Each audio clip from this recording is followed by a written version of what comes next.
Miley Cyrus and her family have been trying to hide some pretty dark secrets, but now some of those family secrets are seeing the light. First off, Tish Cyrus, Miley's mother, allegedly stole Noah Cyrus's man. Earlier last week, a source told Peep that the younger Cyrus sister was offended over her mom's relationship with the Prison Break star Dominic Purcell. The insider claimed that Noah and Purcell had previously hooked up and stopped seeing each other before the actor and Tish had pursued their own relationship. Noah and Dominic were seeing each other in a friends with benefits way, off and on. And then Tish started something up, the source said, adding that, quote, Tish knew that he had been seeing Noah prior. Tish never gave Noah the chance to talk about all of this before they got married, the insider also noted. Tish and Dominic exchanged their I-dos in Maid of Honor Miley Cyrus's backyard on August 19th, 2023.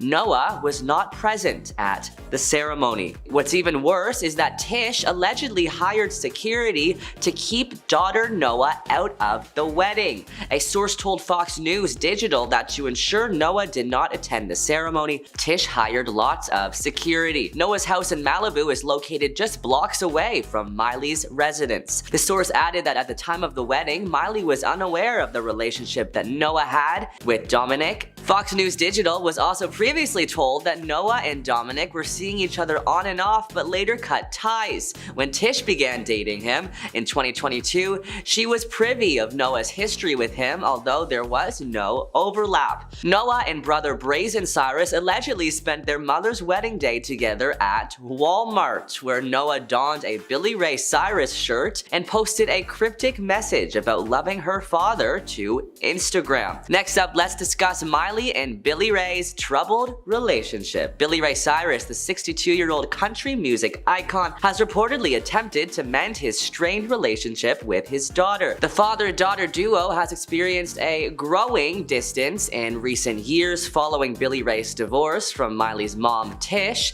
and his subsequent marriage to 34-year-old singer Fire Rose. However, insiders suggest that Billy Ray has made efforts to reach out to Miley, including congratulating her on her recent Grammy win for her hit single, Flowers. Sources close to the family revealed to Us Weekly that Billy Ray has made several attempts to contact Miley, expressing his pride and congratulations. Despite the rift between them, friends of the family are hopeful that the estrangement will not be permanent. However, the insider also noted that Miley has chosen to align herself with her mom amid the family turmoil, leaving her relationship with her dad strained. Alright, now let's discuss some of Miley's past controversies.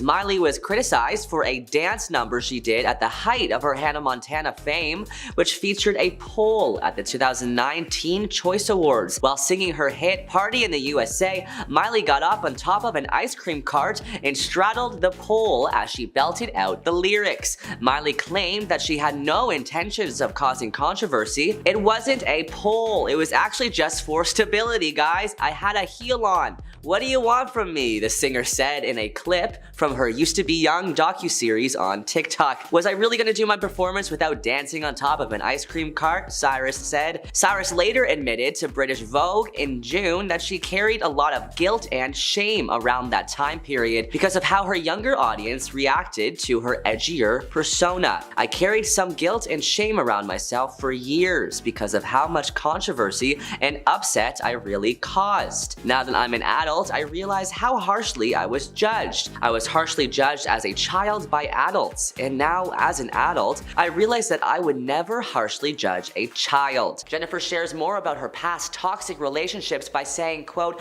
there were people in my life who said I loved you and then didn't do things that were kind of in line with the word love. You have to hit rock bottom where you're in situations that are so uncomfortable and so painful that you finally go, I don't want this anymore. A therapist said to me, what if this was your daughter? What would you do? And it was so clear. She called. I was like, I'd tell her, get out of there and never look back. But for me, it was so clouded and so complicated with so much of my past and my own pain and hurt and dysfunction that I couldn't see clearly. It was like looking through fog. Jane Fonda had some honest words with Jennifer in the documentary while on a phone call with her. I want you to know that I don't entirely know why, but I feel invested in you and Ben, and I really want this to work, tells Jen of Ben Affleck on a call filmed for the documentary. However, this is my concern. Like, it feels too much like you're trying to prove something instead of just living it. You know, either every other photograph is kissing and the two of you hugging. Jennifer shrugs it off and laughs though. That's just us living our life, she says.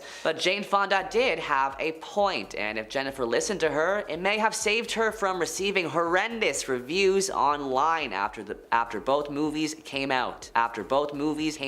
Some saying the movie musical is the worst movie ever made. One reviewer made a list called The Reasons Why This Sucked. I had no idea what was going on in the movie. There was no theme. Actually, there were too many themes. There were so many talented artists who were used more as props. They should have had bigger roles. This movie seems like an ode to herself for nailing down a man. It's not really about love. It's a movie about conquering a man. It's basically telling everybody that other relationships that her and Ben had were just filler until they could be together again. Her kids and Ben's kids are going to be watching this. Do they really need to know how much she loves making love to their dad? We all know it's not her voice singing those songs, and if it is, auto-tune should get a lot of credit, the reviewer says. The reviewer finishes off by saying she's narcissistic, way too in love with herself, and for people clicking more than 2 stars, did you actually watch it? Or are you just clicking on 5 stars because you love this egomaniac?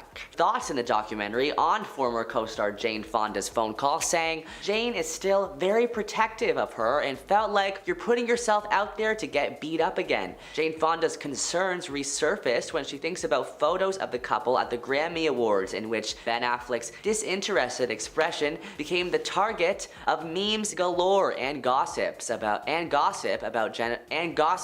the pair's relationship. I get real scared, you know, with all that about the Grammys, and he looks unhappy, and I'm like, oh my god, what's happening? Fonda told Jennifer. Nothing, replied. Jennifer Lopez also revealed she got multiple no thank yous from more fellow celebs that she hoped would appear with her in the movie. Taylor Swift, whom Jennifer joined on stage during Taylor's Red Tour 2013, declined, according to Today.com. Jason Momoa, Jennifer Coolidge, Lizzo, Vanessa Hudgens, Ariana Grande, and Snoop Dogg also allegedly declined. Khloe Kardashian was another potential celebrity cameo who dropped out. I don't want to force anybody to this who go, it's gonna be fun, Verse says in the film. Nobody wants to say no to me, Benny. I get that, she tells her manager, Benny Medina. But when an actor doesn't like a script good enough or is worried about it, that is what they'll say. Jennifer, who ultimately put $20 million of her own money in visual album, also admits in the film that the whole project made her nervous too. People are scared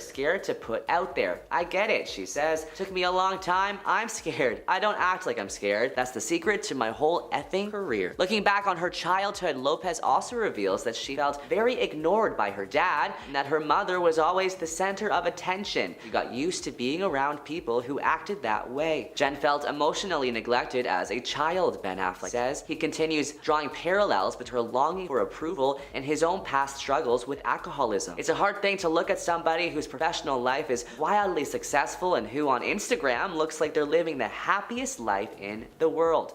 The thing you discover is there isn't enough alcohol in all the liquor stores in the world to fill up that thing. In Jennifer's case, I don't think there's enough followers or movies or records or any of that stuff. Part of you still feels a longing and pain. Ultimately, that's the work that you gotta do on your own. First off, we have Kim Kardashian. Kim Kardashian's former media strategist, Shiraz Hassan, alleged that her infamous 2012 flower incident was staged to help promote the perfume that she was launching. In the Channel 4 documentary, The Kardashians' Billion-Dollar Dynasty, he claims that he told her, okay, this is what's going to happen. You're gonna be fine, you're going to be safe, but we're going to create a media moment. If we create media gold, guess what's gonna happen? Everyone's gonna be talking about your perfume and everyone is going to buy it. If you're confused about this whole situation, let me clear it up for you. In 2012, Kim K was flower bombed at the red carpet launch of her True Reflection perfume. While posing for photos, a woman threw flour all over Kim's body. The assailant was later caught and arrested. However, Kim decided not to press charges. After the incident, Kim told E! Online that probably is the craziest, unexpected, weird thing that has ever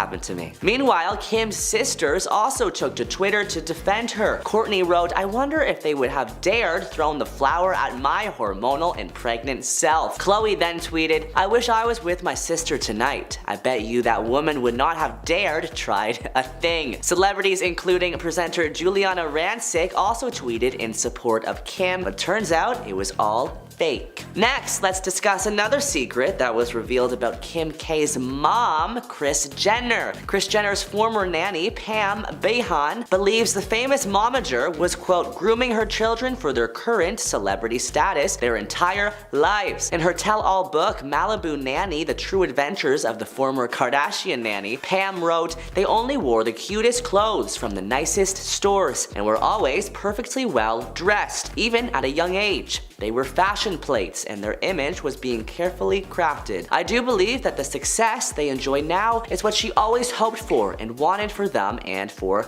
herself." On Twitter, Timothée Chalamet's agent Brian Swardstrom revealed Timmy's big secret: that he's never auditioned for anything in more than 7 years. The revelation sparked a huge debate about nepotism and privilege in the entertainment industry. Nepo baby is a term used online for somebody deemed to have achieved success only as a result of receiving help from famous or successful family members. The Beautiful Boy star's uncle is director and producer Rodman Flender, while his mom, Nicole Flender, has been credited as appearing in 2 movies, including one short film, and she was also a very successful Broadway performer. Users on Twitter came to Timothée's defense, one saying Timothée Chalamet hasn't had to audition for anything in over 7 years because he's simply that talented and that in demand. There's no larger conspiracy here, and I'm begging some of you to stop talking about this stuff with no knowledge of how the industry actually works. The privilege in question here is Timothée Chalamet's own talent, they added. On the BBC Introducing podcast, Ed Sheeran's manager, Stuart Camp, revealed his big secret: that every time they draw up a new management contract, Ed Sheeran adds a, quote, stupid clause just to wind him up. In 2019, he required Stuart to carry around a picture of the Weasley twins from the Harry Potter movies. Stuart said, quote, "I have a little laminated card of those lovely twins. I have to have that with me at all times. It's in my management contract." Stupid things like that. Here are some more secret facts about Ed Sheeran that you probably don't know. He apparently names his guitars. They are called Lloyd, Felix, Cyril, and Nigel. And Thinking Out Loud is his favorite song of his, and Prince Charles is the first celebrity he has ever met. Oprah revealed a huge secret about Mindy Kaling: that she was pregnant. Mindy Kaling's A Wrinkle in Time co-star Oprah confirmed that she is expecting her first child while talking to People magazine. "My mouth dropped,"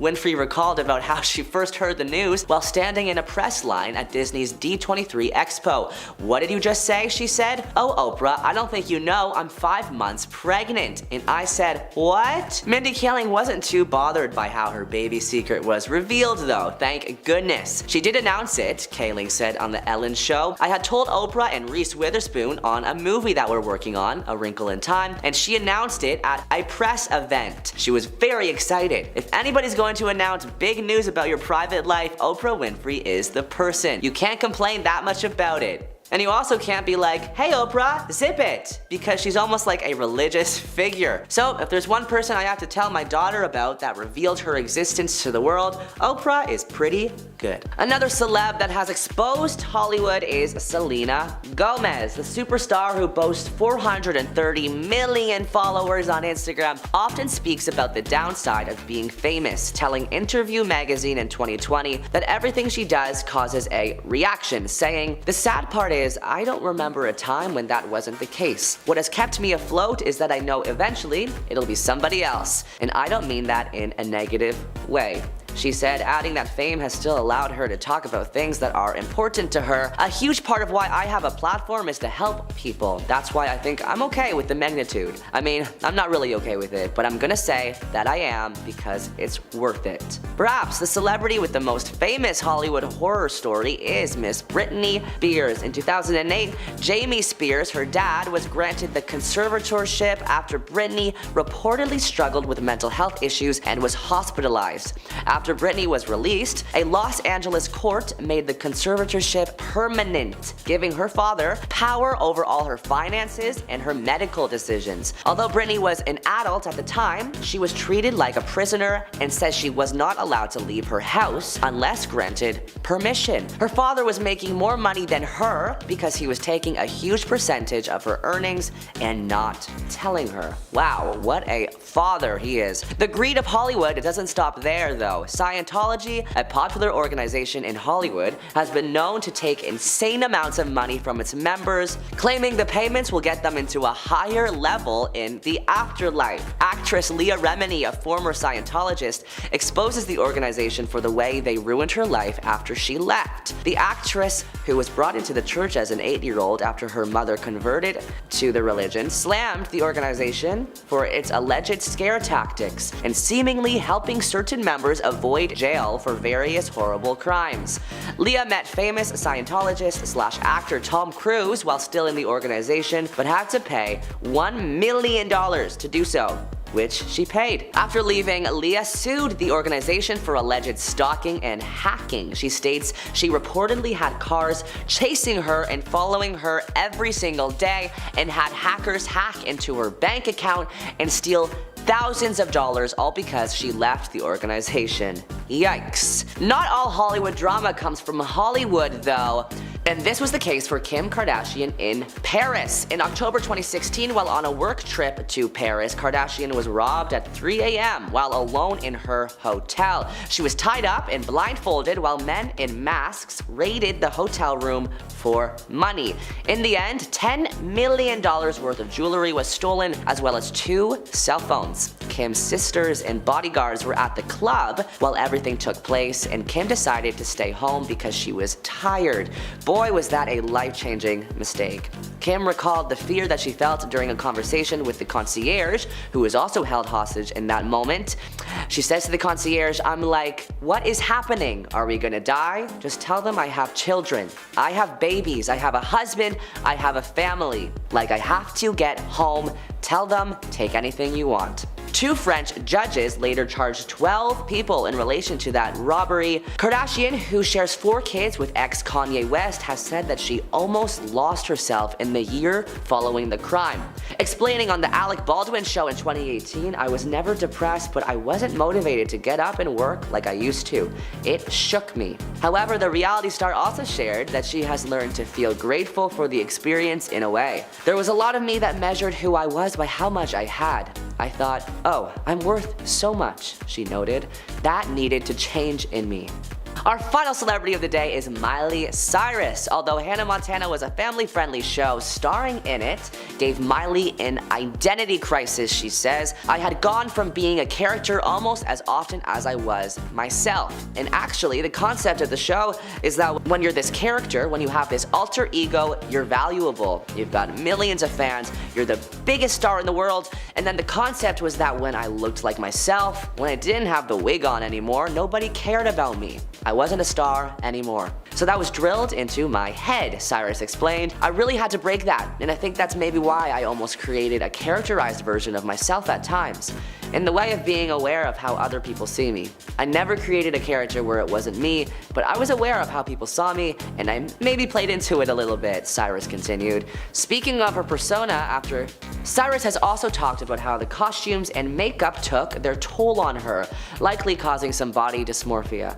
I'm this fragile little girl playing a 16-year-old in a wig and a ton of makeup. It was like toddlers and tiaras. She said that being made to look like somebody she wasn't and made pretty for so many years meant that when it ended, she didn't know who she was. While I was more into Will Smith's Fresh Prince than Johnny Depp's Teen Cop, I'm not blind. I can see why people enjoyed his cheekbones, but is a pretty face worth the dark side of Johnny Depp? After all, Depp most certainly does have a history of violence. If you're ever looking for reasons to think again about getting that Pirates of the Caribbean tattoo, look no further. Depp's belligerent violence can be stretched back to his first days in Hollywood when he was first arrested for jumping a security guard in 1989. He was sued in 2018 because, according to location manager Greg Brooks, Depp's response to being told that that's a wrap on set was to punch Brooks in the face. Magazines used to write these oh so cute features about how Johnny Depp and Kate Moss would trash hotel rooms during their substance binges. But if you go back and read those stories now, it's never quite clear whether he broke the furniture in a fit of rage, she broke it in a fit of pique, or both. However, in the context of Amber Heard's claims that Depp was physically violent towards Moss, those stories can be read a lot differently. Moss and Heard aren't the only other exes with such stories though. Ellen Barkin and others have shared that Depp is violent to exes. While many people have cited that Depp has shown no signs of problematic behavior in his previous relationships, naming ex-wife Paradis and Winona Ryder as examples, Ellen Barkin, who had a relationship with Depp, came forward with her own story regarding the actor. Barkin, who met the Fear and Loathing actor in Las Vegas in 1998, alleges that while he was with her, Depp was an angry and jealous person who on one occasion threw a bottle of wine in her direction. It's never been confirmed whether she was injured by the incident, but in court documents that held Barkin's submission as a witness for The Sun in the UK LaBelle case, she said there is always an air of violence around him, and to quote, "He's a yeller, he is verbally violent." Another ex, Jennifer Grey of Dirty Dancing, also attested to similar behavior patterns in her own relationship with Depp in 1989 in The Independent, describing him as crazy jealous and paranoid about what I'd been up to while he was gone. She also claimed that he allegedly often got into bar fights and was ill-tempered. Another upsetting pattern in his relationships outside of the violence is uncomfortable age gaps. Yeah, the relationship that littered our Tumblr feeds in 2013 and 2016, Johnny Depp and Winona Ryder, wasn't as innocent or aesthetic as first thought.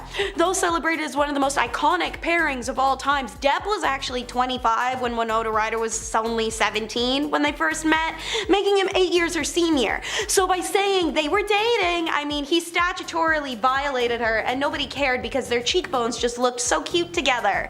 Just saying. The cries of Heard being a young manipulative gold digger don't ring as true when you peruse the actor's dating history. In fact, much like Leonardo DiCaprio, Depp has a habit of dating younger women exclusively. In his relationship with Kate Moss, which is being described as volatile as best, Depp was 31 while the supermodel was just 20. The same age gap, though less problematic you may say, existed in his relationship and marriage to Paradis, where he was around 36 and she was 25. This leads us up to his tumultuous pairing with Heard, and it's also the largest gap as of yet, the actor being 51 when he married the 29-year-old actress. But speaking of Paradis, she came up when it was revealed that Depp has made some frightening threats over text. As part of the Heard-Depp trial, incidents of Depp's questionable behavior were highlighted by Heard's camp, some being leaked text messages exchanged with fellow actor and friend Paul Bettany in June of 2013, wherein Depp wrote, "Let's drown her before we burn her," followed by, "I will F-word her burnt corpse afterwards to make sure she's dead." This was written about Amber Heard, but a message was also read in court where Depp was caught calling his ex-wife and mother of his children, Vanessa Paradis, a French extortionist C-word. There was a few others read that Depp had written about Heard, but they're pretty uncomfortable to repeat. But I will bring up another text. To back up a claim that Heard had made that Depp was violent on board of a flight, the following text was issued into evidence, wherein Depp described himself on the trip as an angry, aggro slur for native people, in an effing blackout, screaming obscenities and insulting any F-word who got near. And no trying to argue these things were said or not said either. These were all confirmed by Depp in court as indeed sent from him. But I want to touch on the slur he used and the fact that he used it because Depp loves to appropriate indigenous culture, and that's our next segment. Because in his mind, being 1/16th Cherokee unproven entitles him to literally donning red face and trying to endlessly profit off of a culture he has no learning or understanding in. It's hard to miss any celebrities dancing with cultural appropriation. Everyone calls out the Kardashians, everyone calls out the Hadids, Ariana Grande, and more. But when it comes to Depp and his indigenous appropriation, there seems to be a unanimous agreement to just watch and do nothing. What immediately comes to mind is that Dior advert that was scrapped and reshot, the one that appropriated indigenous American imagery and sound, and then they paired it with the word sauvage. Please, seriously. But so what? You may say, Depp apologized, they changed, and besides, Johnny wasn't responsible anyways, as his fans cry, as if Depp wasn't the creative director who literally designed that super racial ad. But it is this coddling of what is a 60-year-old man that further allowed him to do this. Look at Lone Ranger, where Depp, as it was reported by Time magazine, decided he himself wanted to play the part of Tonto, a indigenous character, rather than the masked man lead character who is white, which is how we ended up watching Johnny Depp make a joke of indigenous culture for an hour and a half in red face. And it wasn't even for a good reason. That movie did not do well because, as we all know, Johnny Depp is box office poison. Depp sued Heard for $50 million, saying her 2018 Washington Post op-ed defamed him and destroyed his career. She countersued for $100 million. But according to his manager of 30 years and anyone with eyes, Johnny Depp's own behavior, the no-shows, the lateness, the daily intoxication, is what caused his career to suffer, making it far more complicated to represent him in the years before his troubles with ex-wife Amber Heard became public. As according to Tracy Jacobs, who had managed Depp for 30 years at ICM Partners and United Talent Agencies, and she's one of the industry's top power brokers with a roster of stars.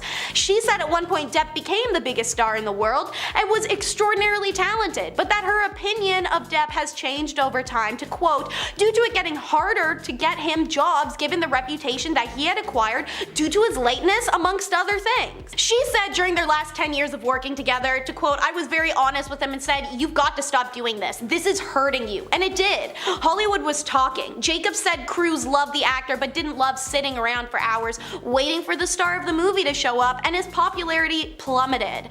Jacobs' words ring true in Depp's final deal for the Murder on the Orient Express. He was paid $5 million for 4 consecutive weeks of shooting, plus a great back end which he received significant money on subsequently. But that wasn't anything close to example Pirates money. For the 5th installment of that movie, he was paid $25 million with a back end, she said. But Jacobs also said that no one from Disney committed at any point to him appearing in a 6th pirate film. Because his behavior was so abhorrent on the set of the 5th, his own agent Jacobs had to fly to Australia to deal with him like a babysitter. Number 5. There were fabricated memoirs. Oprah launched her book club in 1996, a reading encouraging segment from her talk show. It turned any book that she liked into a bestseller. In September of 2005, she picked A Million Little Pieces, a brutal and painful memoir by James Frett about his years-long struggle with substance control issues. A Million Little Pieces became a best-selling non-fiction book of that year, and Frey was asked to appear on her talk show to discuss the book. Oprah called it gut-wrenching. However, the following year, a news outlet ran a pretty expositive article about Frey after it was discovered that he made up or juiced large portions of his memoir. For example, there's a section of the book that tells a story of Frey surviving a fatal crash that took the lives of 2 teenagers when he was never on that train nor had any involvement in the situation. Weeks after the article broke, Oprah asked Frey to come back onto the show, where he faced livid viewers and an even more livid Oprah. She told James that she felt duped and betrayed, a feeling that was shared by her audience and millions of people around the world. She asked why James felt the need to lie to herself and the readers, and he tried everything, making every excuse that he could think of. He claimed that he altered a lot of the details, but that the overall plot was real. The studio audience responded with waves of boos and gasps and groans. Winfrey later apologized for the mistreatment from her audience because it wasn't her intention, but the damage had already been done. His career as a writer is currently non-existent. Let's talk about some of the celebrities that she has had interactions with. Number 4, Cindy Crawford. Model and actress Cindy Crawford has called Oprah out over their 1986 interview that took place on her show, where Oprah asked the then 20-year-old old to expose herself to the crowd. Crawford reflected on the interview in a new documentary called The Supermodels on Apple TV+. Everyone has a plus now. The documentary spotlights the careers of several models like Naomi Campbell, Linda Evangelista, and of course Cindy Crawford. In a clip from the documentary, Winfrey is heard introducing the then aspiring supermodel to the Oprah Winfrey Show before she is asked, "Did she always have this body? I mean, this is unbelievable. Come on, stand up. Now that's what I call a body." Thank you, that is my impression of Oprah. She is visibly uncomfortable and sheepishly stands up before the studio audience cheered as she showed off her figure. According to Cindy, she felt like a child in that moment being told what to do by her superior. She felt that the moment was more of a show us why you're worthy of being here type situation than anything else. At the time, this was just some weird thing that Oprah asked her to do, but it morphed and mutated into one of the most uncomfortable moments in her early years in modeling. The most shocking thing for her was the fact that it was Oprah Winfrey trying to tell her what to do. The woman who was known for her kindness and generosity made her feel like a puppet. Number 3. Where's the beef? In spring of 1996, the United Kingdom apparently experienced an outbreak of bovine spongiform encephalopathy, or mad cow disease, since I probably butchered that last part. According to the FDA, the disease destroys cows' central nervous system, and if humans eat it, then we get zombies! No, but they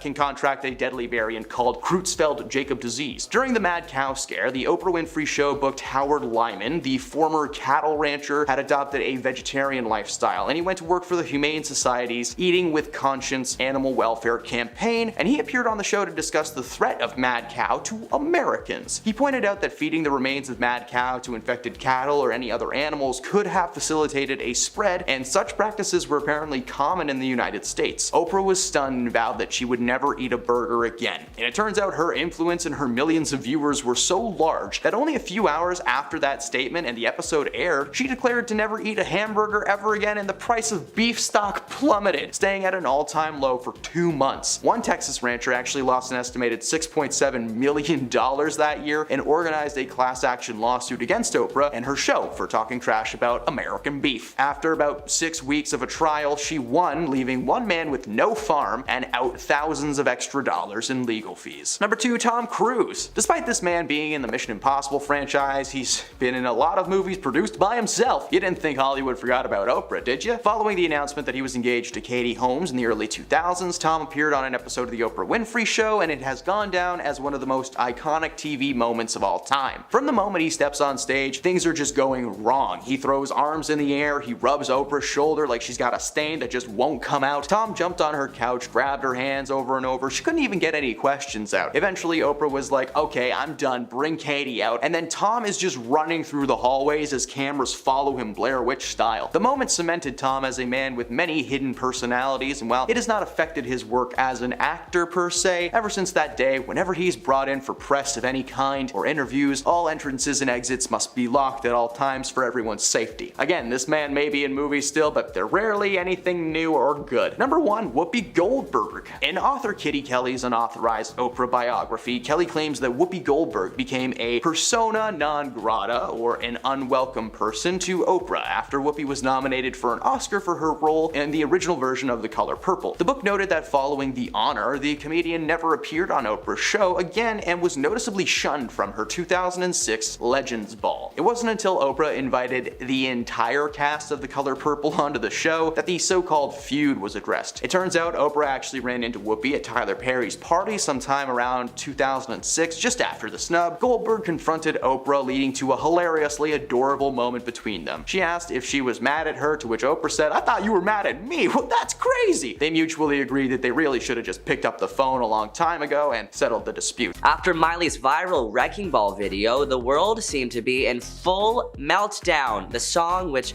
released in 2013, was under the radar for its explicit content. Cyrus shocked everybody by straddling a bulldozer ball in the video for Wrecking Ball. She received a lot of criticism from viewers and was labeled as a bad role model to her army of fans. Miley Cyrus was recently interviewed by ABC, where she spoke about her Wrecking Ball controversy and the open letter from the late Sinead O'Connor talking to her. First, talking about the controversy, Miley said, "I was expecting there to be controversy and backlash, but I don't think I expected other women like Sinead O'Connor to put me down or turn on me, especially women that had been in my position before." Now, let's discuss Miley's heated divorce. Miley and Liam Hemsworth had an on and off relationship relationship that began after they worked together on the 2010 film The Last Song. The pair got engaged in June 2012, but called it off the following year. But in 2016, Hemsworth and Miley rekindled their romance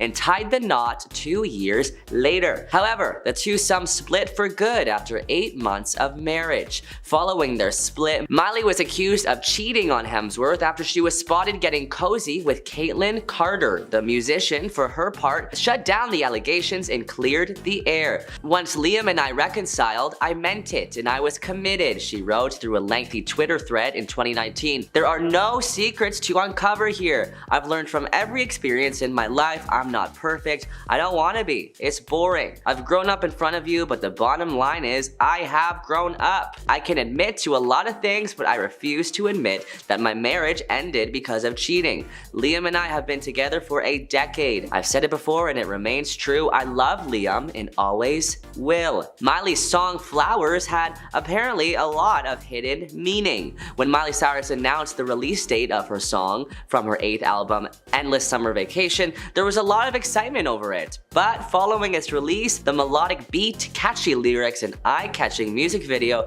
certainly got fans talking. Not only was it her first song in 2 years, but Miley released it on her ex-husband Liam Hemsworth's birthday. On top of that, fans are pretty convinced the song is a response to Bruno Mars' When I Was Your Man, with theories even suggesting that the music video harbors references to her and Liam's former relationship. Many believe that the gold dress, which Miley sports at the beginning of the music video, is a hidden message about Liam's relationship with his Hunger Games co-star Jennifer Lawrence. Eagle-eyed fans think the dress resembles the gold gown that Jennifer wore as she attended the Hunger Games premiere alongside Liam in March 2012. The house in which the video was filmed for Flowers has also been a talking point when it comes to theories about Liam and Miley. The house is thought to be Miley's 5-bedroom Studio City home, which she reportedly purchased in 2011 for $4 million.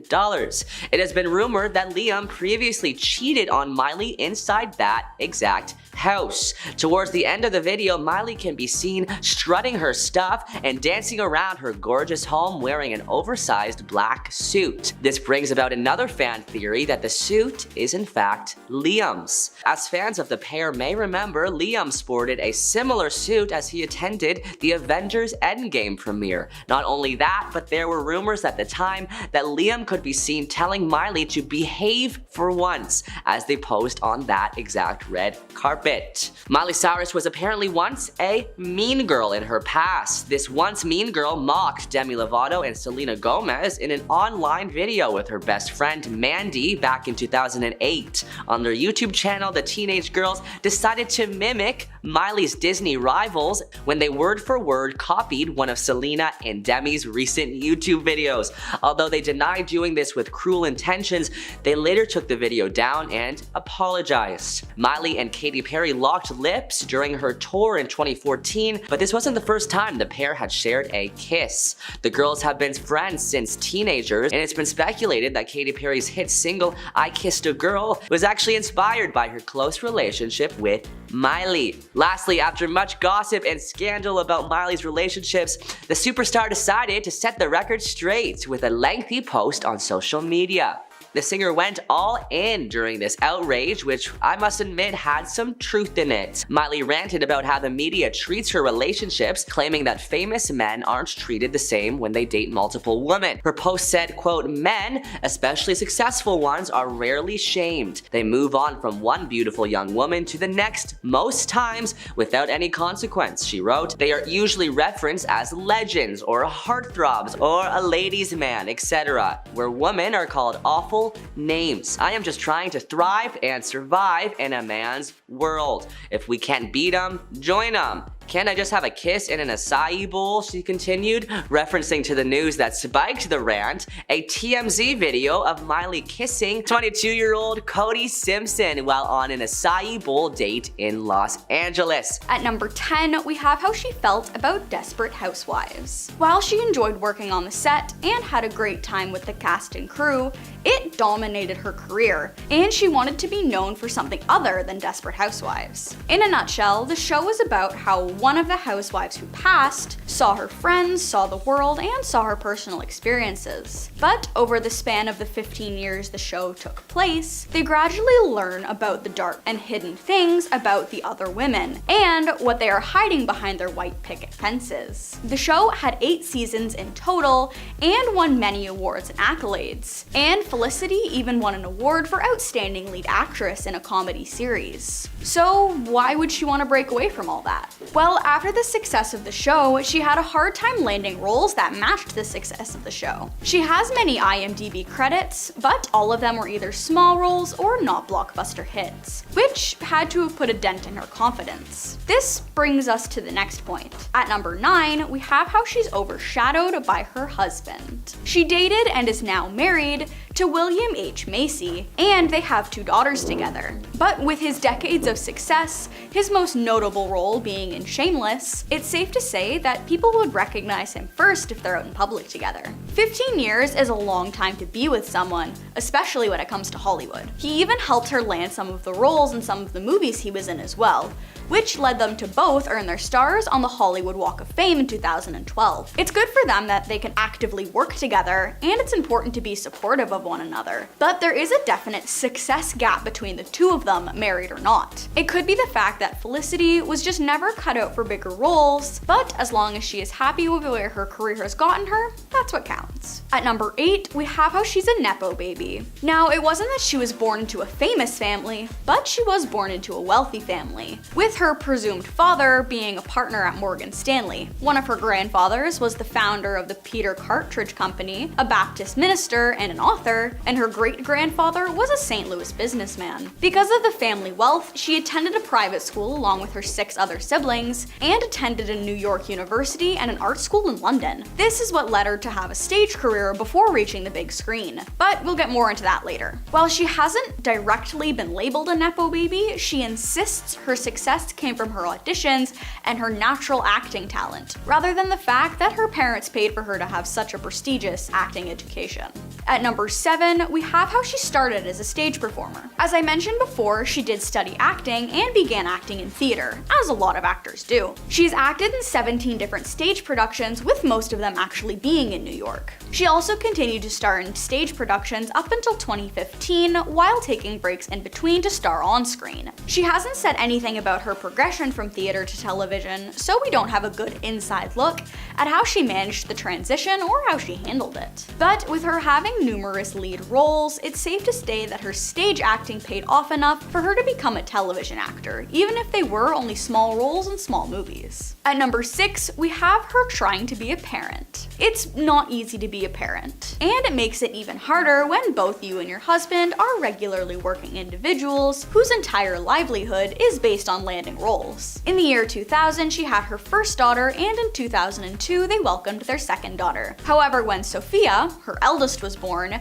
she felt like she wasn't fit for motherhood, and that she just kept making mistake after mistake while being sleep deprived. She starred in Door to Door in 2002, and has been acting regularly since then, starring in Christmas with the Cranks, Transamerica, Raising Helen, and Phoebe's Wonderland, to name some of the bigger ones. This couldn't have been easy with 2 young daughters at home. While acting seems to run in the family, considering one of her daughters is currently in school for acting, but it wasn't always sunshine. This brings me to the next point. Jennifer Lopez's new documentary is getting some mixed reviews, some believing she exposed too much of her personal life with Ben Affleck. First off, we see Ben talk about how he felt exposed after Jennifer shared a private book of their emails and letters. 20 years ago, I fell in love with the love of my life, and during that time I was making an album called This Is Me Then, Lopez is heard telling a crowd in the documentary. I hadn't made an album since then. Years later, we got back together and I was very inspired. The inspiration came after her, quote, Bible, she calls it, which was the book Affleck gave her on their first Christmas together. It is every letter and every email that we wrote to each other from 20 years ago to today, she says, sharing that he titled the, quote, Bible, The Greatest Love Story Never Told by Jennifer Lopez and Ben Affleck, 2001 to 2021 and counting. Lopez placed the book in the studio and let her collaborators go through it for song inspiration inspiration. To Ben's surprise, Ben appears shocked and surprised to find out that Lopez shared this private book he gave her with everyone in the studio. When talking to the artist working with Jennifer Lopez, Affleck discovers that they gave him a nickname. I was like, "You've been showing all the musicians these letters?" Affleck says in the documentary, and they were like, "Yeah, we call you Pen Affleck." And I was like, oh my god. In the documentary, we also learned that Ben had some serious reservations of his love story being shared so publicly. I did really find the beauty and the poetry and the irony in the fact that it's the greatest love story never told, he tells the cameras, and if you're making a record about it, that seems kind of like you're telling it. In another scene, Affleck expresses how it was an adjustment for him to have her share their private life with the entire world. Jen was really inspired by this experience, which is how artists do their work, he says. "I certainly do the same things, but things that are private, I have always felt are sacred and special because, in part, they're private. So this was something of an adjustment for me." Ultimately, Ben comes to terms with Lopez's project after realizing it's not all about their relationship. "I don't really love being in the making of a documentary about my personal life, which is why I'm so relieved that I'm not really, well, it seems like I might be in this, but I'm not really," he says. "I was worrying for no reason. The movie wasn't about me. It was about the ability to love yourself, and that love story is a lot effing harder to find than Prince Charming." Next, we learned Ben had to make compromises when they got back together. "Getting back together, I said, listen, one of the things I don't want is a relationship on social media," Ben says. "Then I sort of realized it's not a fair thing to ask her. It's sort of like you're gonna marry a boat captain, and you're like, well, I don't like the water." He added, "We're just two people with kind of different approaches trying to learn to compromise." Next, we learned in the documentary that some A-list stars declined to be in the movie musical about her life that accompanies the documentary. In the documentary, Lopez reveals Anthony Ramos, the In the Heights star, was offered the role of her significant other in the rebound scene of the movie. "He was going to do the rebound number with me and the glass house," she tells wardrobe supervisor Sean Barton during rehearsals, and he was like, I'm friends with Mark Anthony." Lopez was married to Mark Anthony from 2004 to 2014, and the pair share 16-year-old twins. The rebound scene that Anthony was supposed to be in shows Lopez in a toxic relationship with a drunken partner. The singer, however, never specifically mentions who the song and scene is about. We also see Jennifer crying about a past relationship and how it negatively impacted her self-esteem. She gets emotional as she recalls a relationship in which she says she was, quote, manhandled before she hit rock bottom and realized it was time to get out. Though she doesn't name the ex, singer and actress speaks candidly through tears about the experience and how it affected her going forward. "Being thrown around and manhandled is not fun," she explains.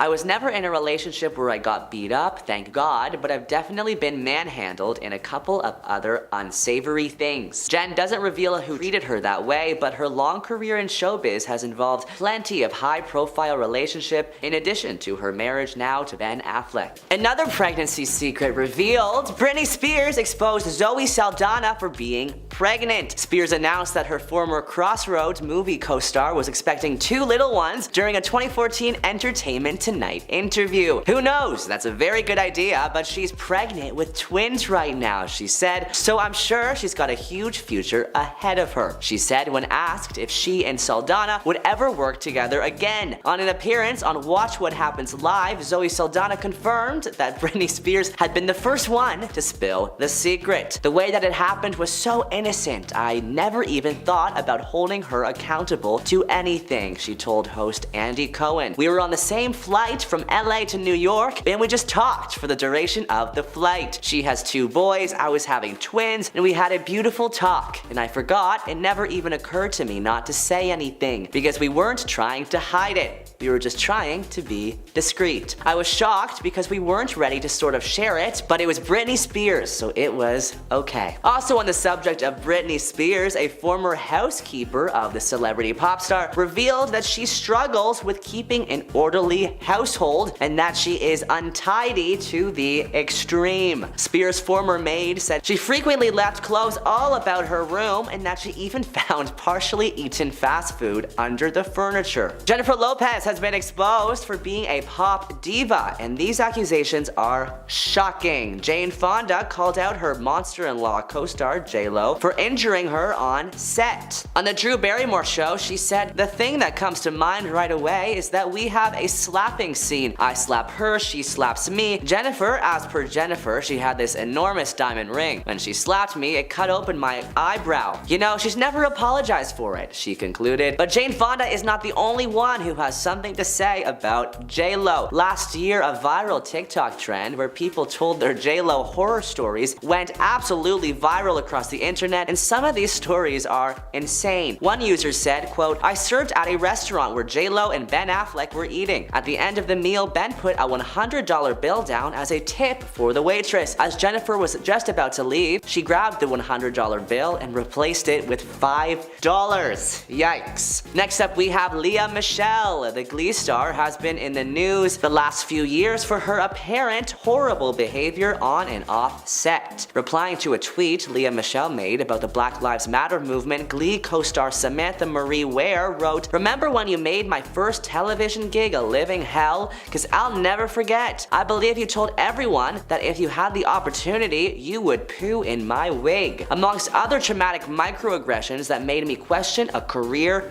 in Hollywood. Another co-star, Heather Morris, also had some things to say on Twitter. Was she unpleasant to work with? Very much so. For Lea to treat others with the disrespect that she did for as long as she did, I believe she should be called out. And finally, Davier Snell, who appeared on Glee in 2014, also recounted rude behavior from Lea. He tweeted, "Girl, you wouldn't let me sit at the table with the other cast members cause I didn't belong there. F you, Lea," in all caps. Lastly, we have Jennifer Aniston. Known as the good girl in Hollywood, Jennifer Aniston seems like she wouldn't hurt a fly. Well, that all changed when Jay Moore, her co-star in 1997's movie Picture Perfect, said that his most awkward interaction with a female co-star ever was, quote, "being on the set of a movie where the leading woman was unhappy with his presence and made it clear from day one." Although he never named her name, this was the only movie that fit that description. Maybe he's too scared Aniston's legal team will get involved if he speaks up. He also said, quote, "I hadn't done any movies, and even though they screen tested some pretty famous guys, I somehow snaked into the leading role." The actress said, "No way, you've gotta be kidding me," loudly, between takes, to other actors on set. "I would literally go to my mom's house and cry." Hollywood seems all glitz and glamour, but quite a few celebrities have referenced the underlying darkness that occurs behind the scenes. Here are the top 10 celebrities who have exposed dark Hollywood secrets. Jim Carrey, one of the biggest and highest paid actors of our time, has shared his thoughts on Hollywood since retiring from the spotlight. After the Chris Rock Will Smith Oscars slap incident, Carrey shared his opinions on the standing ovation Will Smith received when winning an Oscar later that night. Hollywood is just spineless, and it really felt like it was a clear indication that we aren't the cool club anymore. Carrey went on to say that Smith should have been escorted from the Dolby Theater after slapping Rock for making an insensitive joke about his wife, Jada Pinkett Smith. In March 2022, Carrey announced to Access Hollywood that he was probably retiring from acting. "Well, I'm retiring. Yeah, probably. I'm being fairly serious," he shared. "It depends. If the angels bring some sort of script that's written in gold ink that says to me that it's going to be really important for people to see, I might continue down the road, but I'm taking a break." Carrey added, "I feel like, and this is something you might never hear another celebrity say as long as time exists, I have enough. I've done enough. I am enough." Our second celebrity is Demi Lovato. Demi Lovato starred in many Disney Channel movies and shows like Camp Rock, Princess Protection Program, and Sunny with a Chance. But on a podcast, Lovato shares she, as well as many of her co-stars, were subjected to harsh treatment and multiple strict rules and regulations while working for the company. She said, "You can't be seen at a party with a red cup in your hand because it looks like you're drinking." There was this website called Ocean Up that would take all scandalous things that were happening to Disney actors and put it on there, so we lived in fear of that website. I didn't have food in my hotel room. They wouldn't let me eat the snacks in the minibar. Then my security walked by my room and was made aware that they had barricaded me into my hotel room. They put furniture outside my door so that I couldn't get out and sneak out and eat if I wanted to. It was that level of controlling when it came to my food, which just made my eating troubles worse. She also stated that she felt that she was practically taking care of her own family. At a certain point, I was paying for the roof over my whole family's head, and my dad had quit his job to become my manager, so his income was coming right from me. My mom was a stay-at-home mom, and there was just that pressure of I'm paying for everything and like I need to keep going because if things start to disappear, so does the finances. Our next celeb on the list is Isla Fisher. The actress nearly drowned while filming a scene in Now You See Me. Fisher discussed what went wrong with the stunt, and it is horrifying. I was in a tank of water. My character is submerged in a tank, and piranhas are dropped on her head, she says. And whilst we were there, we shot it over 3.5 days. Even though I had a quick release magnetic thing on my handcuffs, the chain that went between my ankles and my wrists was not able to be broken, and it got stuck underneath the slat and I was trapped. The actor also discussed the kill switch in the tank. There was a quick release switch that could have emptied the tank of water in 70 seconds. However, as a result of being tangled, Fisher was unable to reach for the switch. I was very scared and I was banging and saying, "Set me free!" But everybody just thought I was doing fabulous acting. They thought I was being Meryl Streep in that tank. Actually, I was drowning. I guess Hollywood really wanted that good take. Our next celebrity is model Miranda V. The modeling world seems harmless, but darkness looms. Miranda accused Gigi and Bella Hadid's father of inappropriate physical behavior in a lengthy Instagram post in February 2018. Thank you, Kate Upton. It is time people like Paul Marciano and Mohammed Hadid get exposed for who they really are. I met with Paul at his guest headquarters. That's actually an apartment. I thought it was a professional meeting, but it was just me, him, and champagne where he inappropriately touched me in an apartment. All to get a test shoot for guests. Former Disney Child star Allison Stoner exposes Hollywood with her new podcast, and some of the claims are alarming. Allison said, "I lost the ability to relate to non-famous experiences after the age of 8. Imagine on your 8th birthday you could never walk outside again without being stopped, asked for photos, or followed, unless you wore a disguise or brought security with you." Allison also mentioned the horror when they had to kiss both Dylan Sprouse and Cole Sprouse for an episode of The Sweet Life. The experience left them with conflicted feelings. Your character may have some arc or transformation that isn't evident upon reading the script of the first episode, Stoner explained. So writers and executives might decide to make your character do anything on the next episode, and it's assumed that you're gonna agree to whatever is scripted. My first kiss, and several of the times I experienced kissing, all happened on camera. On camera. Was I ready for that?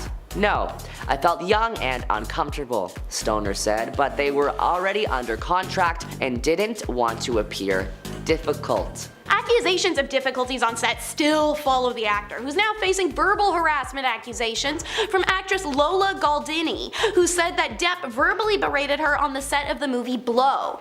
Galdini appeared on an episode of the podcast The Powerful Truth Angels earlier this year and talked of the experience, how she'd been instructed by the film's director Ted Dem to burst out laughing when Depp says one of his lines. Galdini said that she had already done several takes for the movie where she had laughed when the following incident occurred.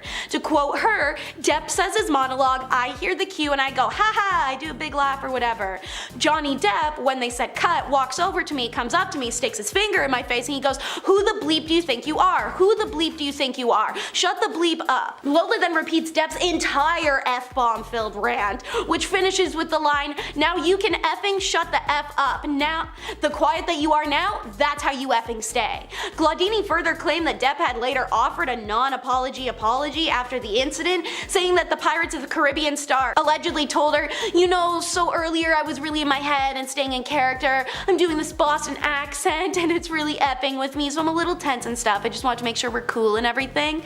Lola chose to pretend nothing had happened, explaining that her dad told her, "Don't let them see you sweat," and she decided to play chill for the long run. It seems that calm and quiet is how Depp likes them though, as revealed in court that he was spiking Amber Heard. Reddit users tearing apart the case of Depp versus Heard online seem to have one common consensus no matter what side they're on. It's absolutely sickening that Depp admitted in court that he ordered his doctors to give Amber a concoction of sedatives to calm her down because she nagged him to stop his substance and alcohol usage, and this was all done to Amber without her knowledge or consent as well. No matter what side you want to take, acknowledge that there was an imbalance of power between them. I mean, it was clear when a random unlicensed doctor of Depp's choosing, who he went out to for drinks with more than once, was able to diagnose Amber Heard with disorders, yet the therapist she saw before him, and then the therapist he hired for her while in the relationship, not once diagnosed her with anything. I think I'll take the real licensed board certified professionals who saw Amber for over 6 years over some quack when it comes to court evidence,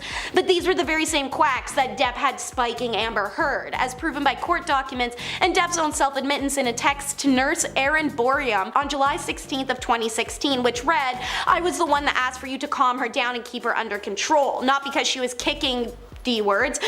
It was to take her pressure away from me. Same reason I hired her shrink." Now that's a sign people were wrong about him. Another one is the company he keeps, like how he supported Roman Polanski, one of the greatest directors of all time. Depp joins a plethora of Hollywood counterparts in their horrifying reverence of the man.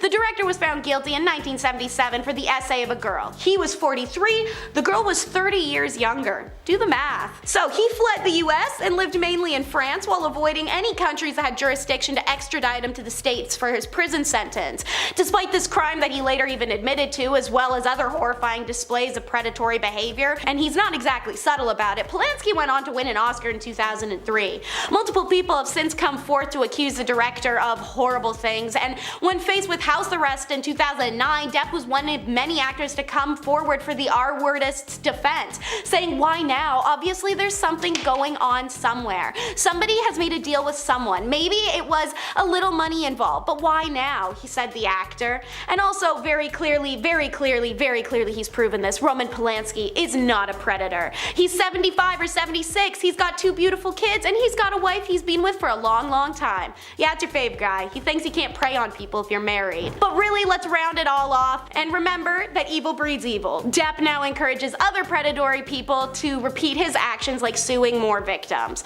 Much like Kanye West continuing his work with Marilyn Manson, just being in association with such a person is issue enough. But Depp's entanglement with the artist and his own case against Heard has undermined the experience of violence of survivors going forward. It seems that Depp's bestie has been inspired by the case and has gone on to sue his ex Evan Rachel Wood for, guess what? Defamation. Surprise, surprise. Marilyn Manson, who's being accused of physical and psychological violence by multiple former partners now, decided to press those charges on the young actress who had come forward about Manson G-wording her. What makes the matter worse and more unsettling is that Depp's incessant fans have actually rallied behind Manson, claiming that he too has been falsely accused. But bear in mind, 16 women have come against him for saying worse. The New York Post made note that Depp's own staunch fans were the ones who quickly spread the hashtag I stand with Marilyn Manson throughout Twitter. Though, of course, Depp in particular actually has a case for himself experiencing violence in return from Heard, his attitude in court as well as the horrid glorification and ridiculing of the lawsuit has only aided in vilifying real female survivors of violence when they try to speak up. So viewers, comment down below. Is Johnny Depp's former hot boy years worth clinging on to a notoriously unserious and dare say chilling person? Maybe share this video with some friends or family, get a lively debate going about it. Number 10, the NDAs. Confidentiality agreements are not uncommon in the world of Hollywood. Marvel will literally have someone take you out even if a single line leaks to the public. In Kitty Kelly's tell-all book about Oprah, the author mentions the confidentiality agreements that co-workers and guest stars are made to sign. This included included everyone from Tom Cruise to the person who made his muffins. Over 500 staff members were forced to sign this document, and one former employee, Elizabeth Cody, tried to write a book about her time working for Oprah, but she was apparently stopped by the courts, still being tied to the agreement that she had signed. The NDAs were not meant to be a way to just keep show secrets safe, but any and all of Oprah's secrets as well. According to Elizabeth, the documents were signed by almost everyone in her life. She may have this brand of sweetness and kindness, but that is not how she is. Elizabeth felt that she was in Oprah's pocket after she signed the paperwork. In 2010, a lawsuit was filed against Oprah, and her company, Unicus Performance Training, claimed that they were fired for violating the terms of her agreement, specifically involving advertising with her name or the website or the show. Number 9. A diva. On air, Oprah is portrayed as a wholesome, sweet lady, but according to her stepmom, there is an unknown side to this woman. Hidden from fans for years, according to Barbara, Oprah is one of the most controlling people you'll ever meet. She claims that Oprah would not allow them to stay at her house when they tried to visit, forcing them to stay in hotels with money out of their own pockets. Barbara also said that Oprah was quick to anger when it came to her staff, with several people being fired left and right over the years, but that's not all. Despite being a billionaire, Barbara allows her to stay at her home for visits, something that Oprah apparently hates. The first time she stayed over, Oprah allegedly complained that her bed sheets were not 1,000 threads and her bath towel wasn't big enough. I get the bath towel thing, big bath towels for the win, never going back. This woman has billions of dollars to do literally anything she wants, and what she wants to do apparently is just make her stepmom's life a living hell. Number 8. Controversial beliefs. Oprah has had plenty of controversial people on her show, from medical experts, fake psychologists, to celebrities. Whatever's good for TV is good for Oprah, but one particular incident that caused a ton of backlash for Oprah was when she did an interview with Suzanne Summers. She was brought onto the show to share her beauty secrets and how she was able to look so young. Well, according to some, this treatment that she does on a regular basis will help. Suzanne claimed that she rubs estrogen cream into her skin on one arm and smears progesterone onto the other arm. Progesterone is just a fancy way of saying steroids. She also claimed that she took 60 supplements and vitamins a day, 40 in the morning and 20 before bed. What really stirred the pot was that this woman claimed to be a health expert and a self-help author, but surprise, surprise, doctor, she is not. Medical experts started bashing Oprah, claiming that this type of extreme hormone therapy would actually be the cause of several diseases and illnesses, like cancer. Despite Suzanne's claims that her specially made non-FDA approved bioidenticals are natural and safe, they're actually just synthetic, conventional hormones that you can buy at a pharmacy. Oprah did everything in her power to sell this idea to her audience, believing 100% that the methods were useful, even claiming to have used some of these methods that made her feel incredible. So this lady would rather risk her audience getting cancer than just telling them the truth. That is solid. Number 7, an advocate for Maui. Oprah was claiming to be many things during the whole Maui backlash thing. A good boss, a charitable woman, and an advocate for the island of Maui. By starting her Maui fund and donating her spare millions, she made her mark in the public as a woman who she cares so much that she's asking you to give her money as well. Isn't that nice? As I've mentioned in previous videos, Oprah would not care about Maui or its people if she didn't have a vested stake on the island. Oprah's had property in Maui for quite some time, being almost a second home to her, and when the fire started raging, she started funding. But think about all the other things that have happened in the past couple of years around the world. We all forgot about Australia on fire in 2020. Western Canada was on fire at the beginning of this year. Some parts of Florida have been underwater for months, yet Oprah has decided to dedicate her time and money to helping an area where she has a vacation home. Number 6, the free cars. Now, who could forget Oprah's famous words, "You get a car, everybody gets a car." The moment was historical on her series and was parodied time and time again, and it still does get parodied to this day. However,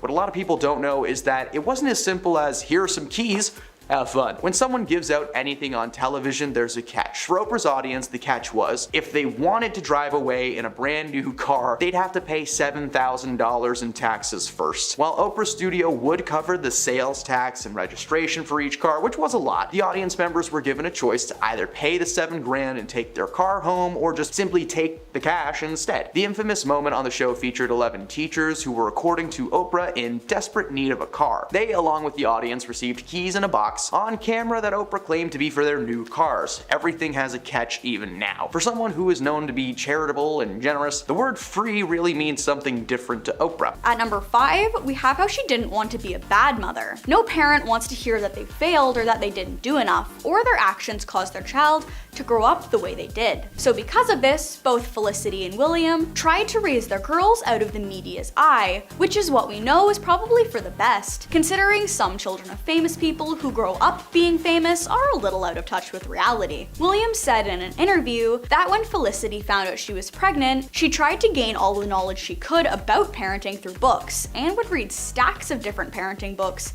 in order to do her best as a mother. Their oldest daughter, Sophia, wanted to follow in her parents' footsteps, and is becoming an actress herself, but not without a hand lent by her mother, which I'll get into later. Both Felicity and William are super supportive of her and say that she's a talented actress. So we hope that success will come her way when she graduates from college, even if her entry was paved smoother than others. At number 4, we have how she didn't win an award for American Crime. For some background knowledge, American Crime is a crime drama TV show that had 3 seasons, with Felicity being one of the lead roles in all 3 seasons. The main cast play a different role each season, but are ultimately all connected together, centered around the crime of the season. Well, the show was a hit, with the first 2 seasons scoring 95% in Rotten Tomatoes, and the 3rd season scoring a whopping 100%. The first season was nominated for 27 awards, the 2nd season was nominated for 11 awards, and the 3rd season was nominated for 2 awards. She alone was nominated for 8 of those awards, but she didn't win a solo award. And the entire main cast won a Satellite Award for being the best television ensemble cast. So you can bet she was a little upset at the fact that she was constantly nominated, but never quite good enough to win. At number 3, we have Transmerica. The movie received well with critics, but was a lot to take in for some fans. It's got a very long and complicated plotline that makes no sense in some places. And one of the places that left some fans disappointed was that Felicity played a trans female character. It was also widely disregarded because it was released in 2005, and people weren't nearly as open to the movie concept as they would be now. But people thought that Felicity's character should have been played by an actual trans woman who would have had a more genuine understanding of the character, and what the character goes through throughout the movie. The movie was originally created for a film festival, so it never saw theaters, and it was rated a 6.8 out of 10, according to 145 people. However, she did win a Golden Globe for her performance, and critics thought it was a great movie, considering it won 12 awards at a few different awards ceremonies. But with how fast the world changes and how quickly Hollywood's gaze changes, it's still overlooked. At number 2, we have how she is practically invisible in today's world. While she had a steady career, her name is only known because of the scandal she participated in a few years ago. Even if she won a handful of awards, she was never in anything monumental enough to be acknowledged by the modern world, or to be remembered as an important character of film history. While being married to a famous actor as well helps with her relevance, it's not working as well as some may think. She has gone back to stage acting, which isn't nearly widely appreciated as acting on screen, so she's going backward rather than forward in her career. But at least she's still trying, right? This proves that even if your star is on the Hollywood Walk of Fame, you aren't always relevant to Hollywood. And last but not least, at number 1, we have the Varsity Blues scandal. The point most of you have been waiting for, since she just came forward and talked about it for the first time since it happened. And there have been a lot of different reactions. The SparksNote version of what happened is her daughter Sophia, the one I mentioned before who's in school for acting. Well, her practice SAT scores were subpar, so Felicity paid someone $15,000 to improve her score enough for her to be accepted into the college she's still attending. Felicity claimed she had no choice but to break the law for her daughter to pursue her dream. And she wasn't the only one who was caught during the scandal. Rich parents have been doing it for years, but the fact that she claimed she saw no other option for her daughter if she didn't, and how she wanted her to have a chance at a future, as if she couldn't study harder or work harder like most American students. She even went as far to say that when the FBI entered her mansion and woke up her and her daughters, she thought it was a joke until she was put in handcuffs. She was in jail for 11 days before being released. This just proves how far famous parents will go to make sure their child comes out on top.